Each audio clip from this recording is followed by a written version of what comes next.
Yippee-ki-yay, mother... I want you to hit me as hard as you can. Come with me if you want to live. Why so serious? Shall we begin? You're listening to the Adventures in Nerding podcast on adventuresinnerding.com. At some point, I'll actually pay someone to do the intro so it doesn't sound so creepy. This is Cory, Naught, with the Adventures in Nerding podcast on adventuresinnerding.com, and I am here today with Josh the engineer, or Josh Tapia. You may know him from Schmoes Know and Screen Junkies and his own YouTube channel, JTE Movie Thinks. What's up, Josh? What is going on? Remember when nerd was a bad term? Like, it was negative. Now it's kind of like you're in the know. You're awesome. Yeah. People no longer beat me up or point knives at me. Now they... Yep, I love it. So, for people who don't know who you are, exactly what do you do? I am the head engineer, technical engineer for Screen Junkies Plus mainly. I'm also the engineer for Movie Fights, which can be seen every Saturday, which I'm actually fighting this week. So if you're listening to this, go watch the previous episode of Movie Fights, and I'm probably there fighting. But, also I do other shows. I'm from Schmoes Now. Those are the guys I came up with. I appear on shows every once in a while. Sometimes work makes it a little harder to appear. I used to be there every week. Now, because of my work schedule, I'm only there maybe twice a month. But yeah, I'm basically an engineer for Screen Junkies who's lucky enough to step behind the camera, in front of the camera. And that's because I am a nerd. It's because I do know movies, or else they would never let me in front of the camera, because God knows I'm not quite the hosting type. I'm doing better, though. I'm trying. Hey, it's... You are the hosting type. Who cares if every once in a while you mispronounce something, which everybody does. It's just that it's more kind of adds to my charm. It's more fun for people to point it out to you because you gain that reputation on the Schmoes Show. Exactly. Thank you. So let's get in to what we're supposed to be talking about. You're gonna see some serious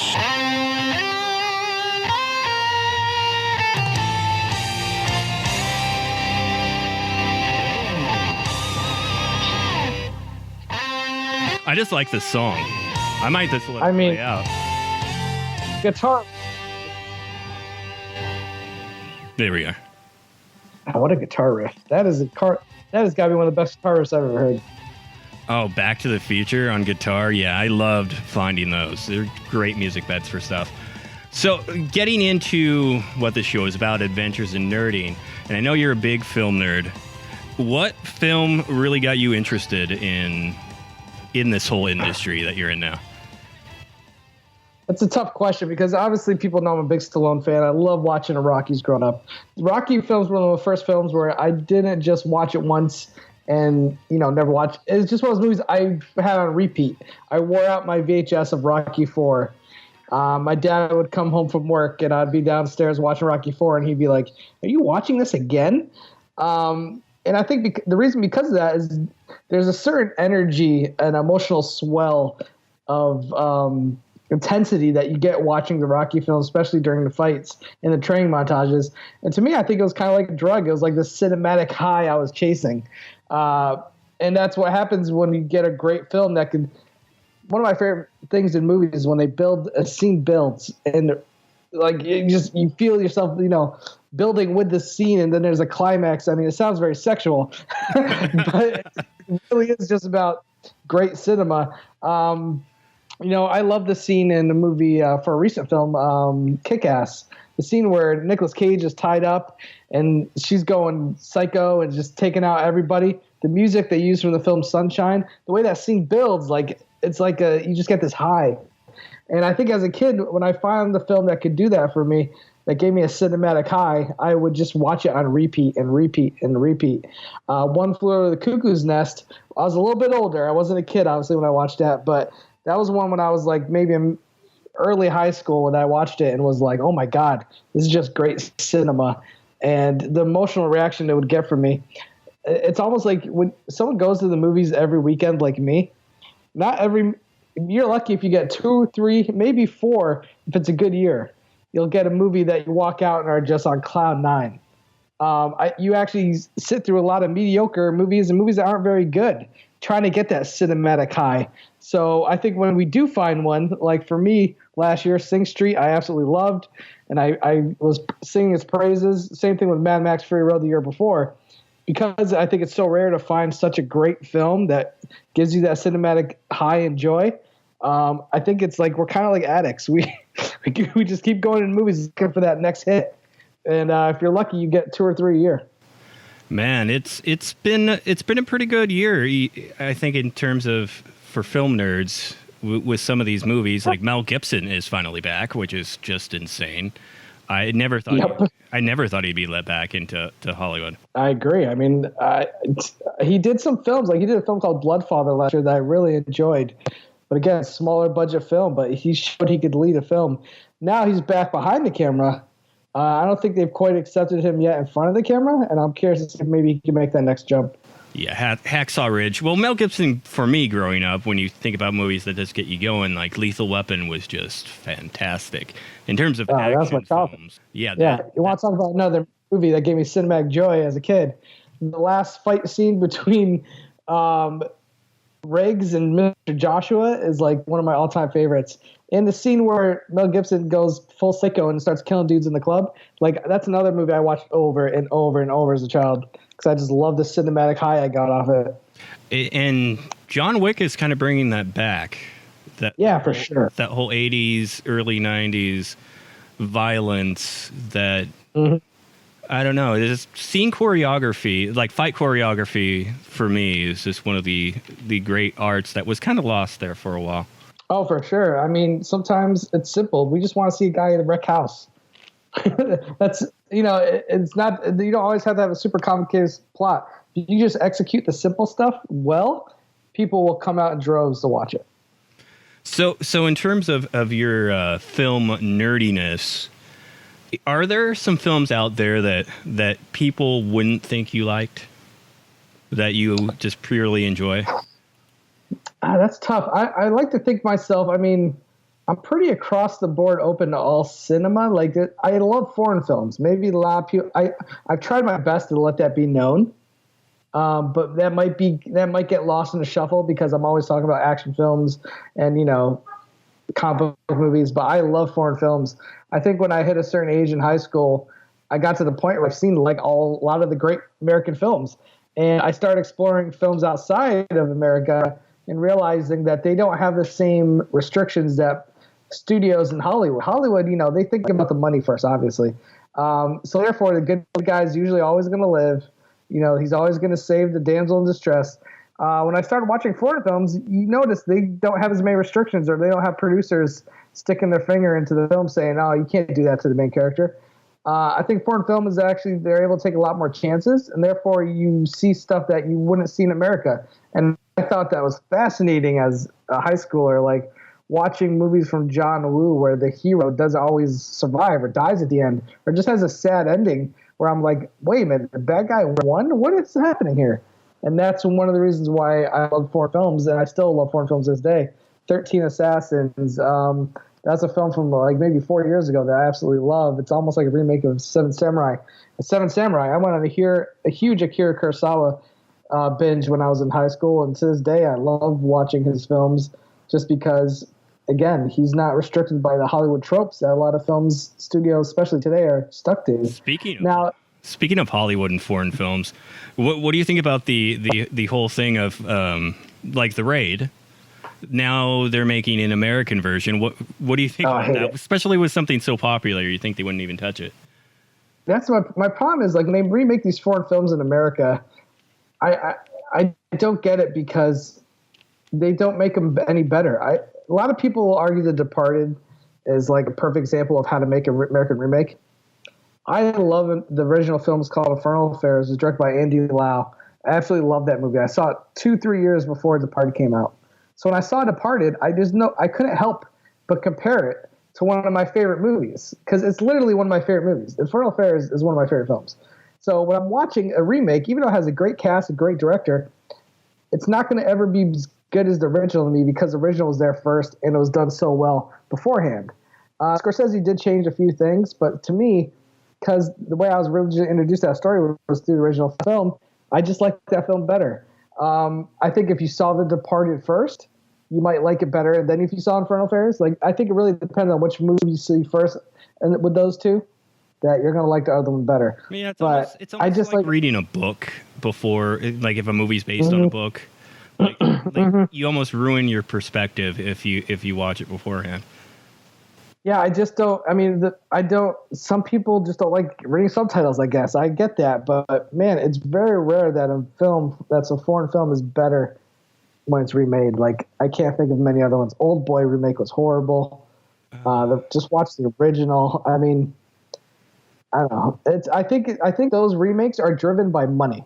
I think when a movie is remade from a foreign film, it's driven by money, and that's not usually the right way to be going for a film. They assign it a date, they pump a lot of money into it, but do they really pump anything into the script? What was that movie? Was it not? It's not Playing with Fire with The Girl with the Dragon Tattoo? Yeah, where what was that, German originally? Yep. Yeah, I think it was German. And they can't even make a sequel because... Yeah, they are doing a sequel, but with a whole new cast. Yeah! Figure that one out. You can't spend that much money on a movie like that. Putting a large budget behind a film that's not an action movie is a very, very expensive gamble. Exactly. And, I just watch the original, people. Go watch the original. 99% of the time, it will be better than whatever is remade in America. Especially, and the raid is so good. I just can't imagine how they would come close to topping that. They're going to put a bunch of really buff white guys in it. They're going to do some late fight scenes. They already made a raid remake in America. It's called Dread. And it is amazing. Yeah. I love Dread. I thought it was a great... Again, that wasn't a remake. That was just them taking our stab at a character, too, you know? I love the Stallone version of that. I don't care what anyone says. Oh, it's cheesy fun. I mean, for sure. It is so fun, and Rob Schneider's best acting role, which... Probably true, yes. I guess I would agree with that. I mean, Animals is a good movie, but... Yeah. Okay. Animal. Let's get into the news topic. Okay. I have transitional beds. I have to use them. And I love Icky Thump's a good song. Obviously, I'm not monetizing this. Otherwise, I'd have to pay money for these beds. Let's see here. In the topic of remakes, since we're already talking about the raid, and with Power... Have you seen Power Rangers yet? No, I wanted to see it this weekend. My girlfriend's not really keen on seeing it, so I'm going to have to roll solo on that one. We went and saw Life, but Power Rangers is probably going to happen for me tomorrow. How was Life? It was enjoyable. I think it's if you're going to go see it in the theater, you're not going to be like disappointed. Just know it doesn't bring anything really new to the genre, or it's alien in space, but it has some cool new ideas. I like the first half better than I did the second. I wish they would just let those two just let them talk for like 2 hours. That would be perfectly fine, because their junket interviews were just fucking hilarious, because they didn't even talk about the movie. Yeah, we were just watching something the other day. I watched Grey Drakes, which was really funny. Even my friend Alicia Malone did one that was fantastic. Those two are just have so much fun together. Put them in a buddy comedy, like buddy cop movie. That's all they need. That they can both do action, they can both do comedy. They have great chemistry. Throw them in a movie together. Exactly. So with Power Rangers out, and it's projected to make like $40 million. I don't know if they'll make their budget back. Mm-hmm. And really, they're about 10 years too late with it. I wish I could be speaking positively about these movies. About some of these movies. But on the positive side, like both movies, everyone's like coming out saying, yeah, they're good. They're not horrible. They could easily have been horrible movies. And the fact that they're not horrible, at least they're doing something right. With certain remakes, is there a remake that you like other than Departed? Let me think about that. Is there a foreign film or an older film? Anything at all, even a TV show. It's a little surprise to people, and I'm not saying I love this movie. I didn't mind the remake of Total Recall with Colin Farrell. Yeah, wasn't that bad? I thought it was Yeah, I thought it had some really great action sequences in it. And yeah, not the story wasn't as good, but effects-wise, it looked great. Visually, it was fantastic. And there's literally some just awesome action sequences that are really well shot, edited, and put together. And the effects were really well done. I don't think the story is as good as the original Total Recall, but if you just want a mindless, dumb summer action film, I think the Total Recall remake fit the bill, man. Wasn't it based off that short story? I keep forgetting the name of it. Yeah, Philip Dick, the guy that wrote Blade Runner, is also based on one of his short stories. Yeah, it's when you have to live up to an Arnold Schwarzenegger-led film. I'm not saying you can't make a better acted movie, but he's had some pretty iconic action films, and to remake one of those, you got to be pretty damn on it. I know they're eventually going to remake Terminator.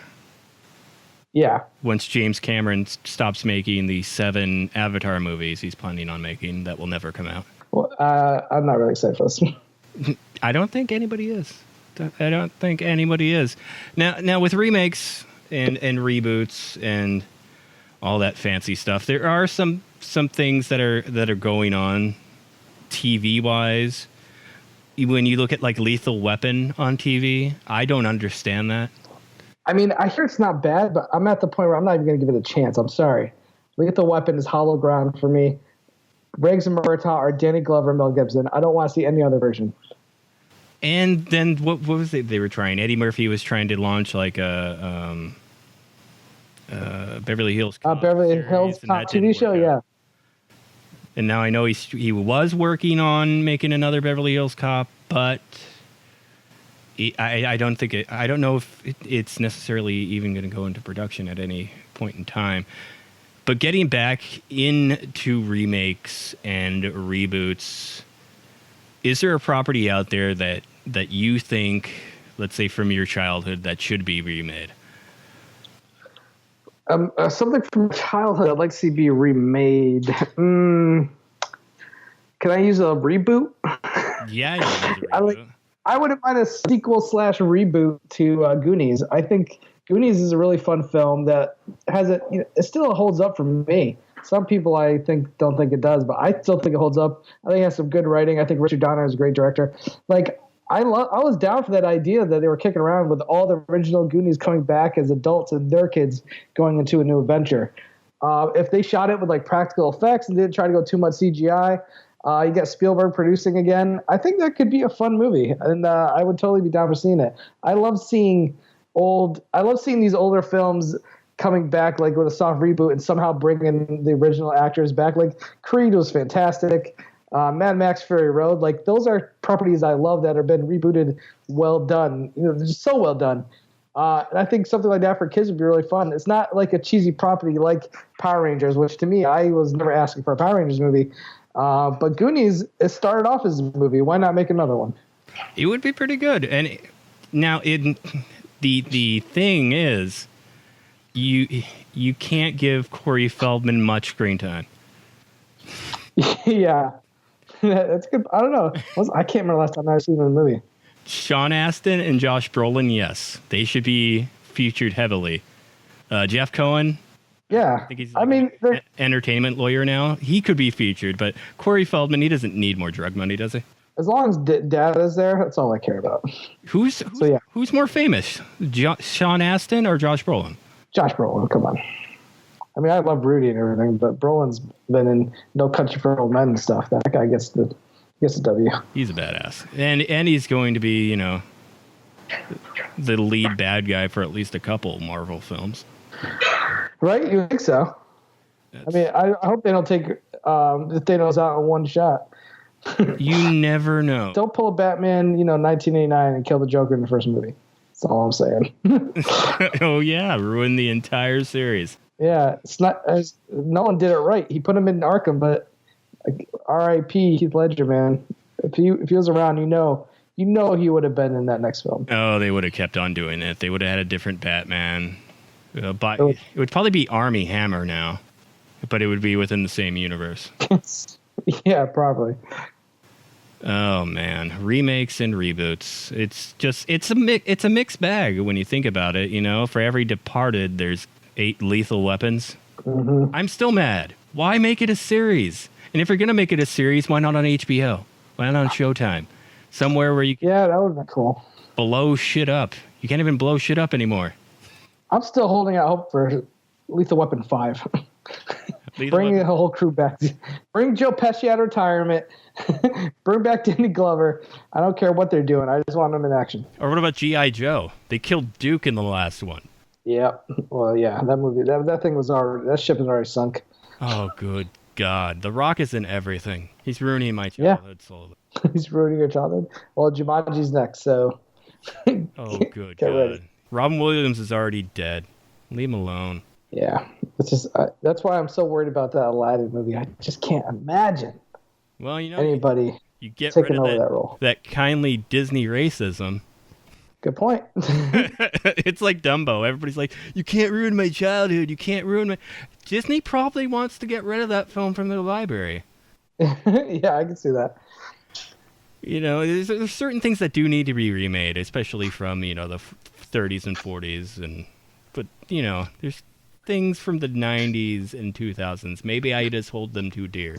Take smaller properties, something that is not as well known, and of course that's against what Hollywood's doing. They want everything to be, have a built-in brand already. But find some stuff, like The Rocketeer. I'm not sure if that was a comic book or a serial at all, but if it was, that's a great example of taking something from that era and making it, modern for cinemas at that time. How about remake the Transformers? Yeah, they could restart that whole thing. I mean, I have to see the new one, but I got to be honest with you, I'm not looking forward to it. I feel like it's just going to be a slog to get through.